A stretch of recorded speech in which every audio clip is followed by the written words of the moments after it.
हमारे पास गंदम की फसल ही काश्त होती है ज़्यादा।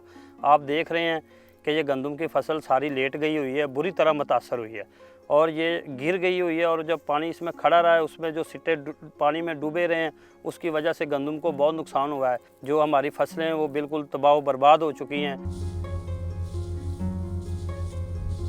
पूरे पाकिस्तान में इन स्पेल्स की वजह से काफ़ी ज़्यादा नॉर्मल से ज़्यादा बारिशें रिकॉर्ड की गई हैं।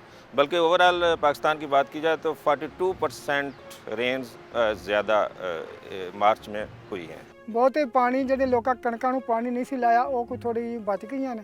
ਜਿਨ੍ਹਾਂ ਨੂੰ ਪਾਣੀ ਲੱਗ ਗਿਆ ਸੀ 3-3 4-4 ਪਾਣੀ ਲਾਉਂਦੇ ਨੇ।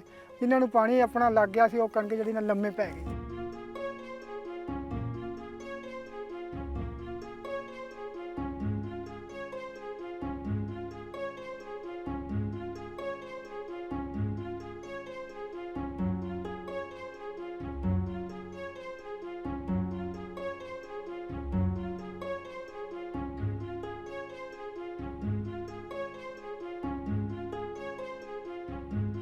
जो मेरे सज्जे हाथ में है ना वो खड़ी गंदम के दाने हैं और जो दूसरे हाथ में है वो गिरी हुई गंदम के दाने हैं। ये बिल्कुल बारीक हो गए हैं और वो जो खड़ी गंदम है उसके दाने मोटे हैं। जो गंदम कटेगी तो ज़ाहिर है पैदावार घटनी है, तो जो पैदावार घटनी है तो फिर सानू आटा नहीं मिलना, फिर मजीद आमदनी नुकसान होना है।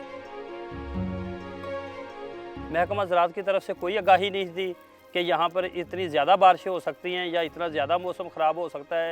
इतना तूफ़ान आंधी जो आई है उसने अगर कोई थोड़ी बहुत बारिश हो जाती, ज़ालाबारी और ओले और ये आंधी जो आई है वो ना आती, फिर इतना नुकसान नहीं होना था।